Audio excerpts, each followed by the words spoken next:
everyone, and welcome. Today we're diving into something really special, a sacred crimson-colored wood that's so much more than just timber. For centuries, it's been seen as a key to unlocking cosmic power and finding spiritual balance. Let's get into why.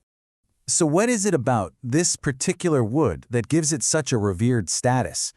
We're going to trace its connections all the way to the planets, to deities, and into ancient rituals to unlock the secrets hidden deep inside its scarlet heart. All right, so first things first, let's get properly introduced. In Vedic traditions, this wood is known as red sandalwood, or even more poetically, Rakta Chandana.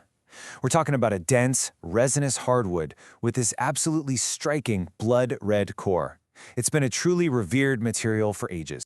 You know, this wood really lives a kind of double life. Scientifically, it's Pterocarpus centilinus, and it comes from the sacred groves of India's Deccan Plateau, but its significance goes so much deeper. In Ayurvedic medicine, for example, it's used to balance the Pitta dosha. That's the body's fire and metabolism element. And in ancient Puranic lore, it was even used as a divine dye to adorn deities. Okay, so from the Earth, let's look up to the stars. This is where the story of Rakta Chandana really takes off into this whole cosmic dimension, leading us right into the world of Vedic Jyotish, the ancient system of astrology that connects everything happening on Earth with what's going on in the heavens. And just so we're all on the same page, what exactly is VedicAstrology? Well, you can think of it as the science of light. It's this incredibly comprehensive system that maps out how planets and stars are believed to influence our lives. And in this system, every single planet has its own corresponding elements right here on Earth, like certain plants, gems, and metals. In the world of Vedic Jyotish, Rakta Chandana is considered the ultimate earthly ally of the planet Mars, also known as Mangal. And you can see why, right? Its deep red color is like a perfect mirror, an echo of the red planet itself.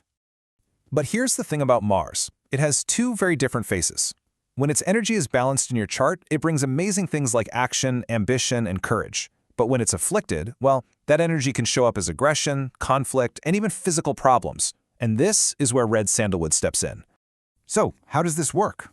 Well, think of red sandalwood as a cosmic cooling agent. It doesn't put out Mars's fire completely, it just tempers it. It helps calm down the planet's more aggressive side while actually boosting its positive traits.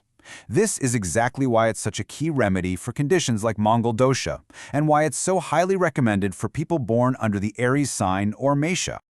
Okay, so we get the why behind all this, but what about the how? How do people actually use this wood to channel that balancing energy? Well, it all comes down to some very specific, time-honored rituals. Probably the most common practice is the Tilak ritual. It's fascinating. On a Tuesday, which is Mars's day of course, the pure powder is mixed into a paste. It's then applied to the forehead or the heart chakra while chanting a specific mantra. The whole idea is to directly absorb the wood's calming energy and soothe any of that Martian imbalance. And it's not just for pastes, not by a long shot. This wood is incredibly versatile. It's carved into 108 bead prayer necklaces, or malas, for meditation. Its shavings are offered up in fire ceremonies called homas. And that same paste is often used to anoint idols of Ganesha, the remover of obstacles. So, just to make it super clear, you've got the Tilak paste, which targets Mars to help with courage. Then there's the Homa offering, which is meant to harmonize the Sun and Mars to boost your vitality. And finally, the Mala beads, which offer more general prosperity and protection. Each remedy really has its own specific job to do. Now, let's move beyond the practical remedies for a minute and explore the really profound spiritual meaning that's woven into Rakta Chandana. This is where it stops being just a tool and becomes a powerful symbol. In some tantric traditions, its deep red resin is literally referred to as the blood of the gods. I mean, what a powerful metaphor. It links the wood directly to the life force of creation itself, connecting it to primary deities like Shiva and Brahma. It's seen as a substance that actually holds a divine essence. I love this next metaphor. The warrior's wound, scarlet yet soothing. It just perfectly captures the wood's connection to Mars, the warrior planet. The color represents the wound, the passion, the conflict, but its properties, they're soothing, they're healing. It holds both the problem and the solution all within itself. So what it's really doing on a spiritual level is a kind of alchemy.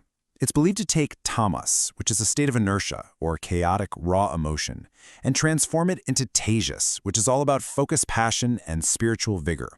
It's the bridge between the fire of Mars and the cool calm of the moon. So let's bring this all into focus.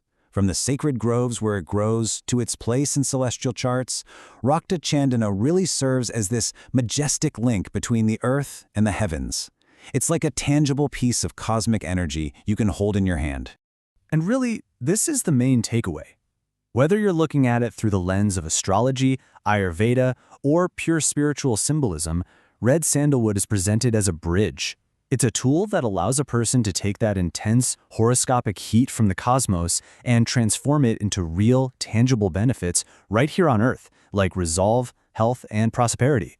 And that leaves us with a final thought, a really powerful question. This idea of finding a sacred stain, a natural element that can help us balance our own inner fire, is pretty profound. It makes you wonder, in our own chaotic and often inflamed times, what are our modern equivalents? How do we find our own tools for balance and resilience? That's a question worth pondering. Thanks so much for joining me.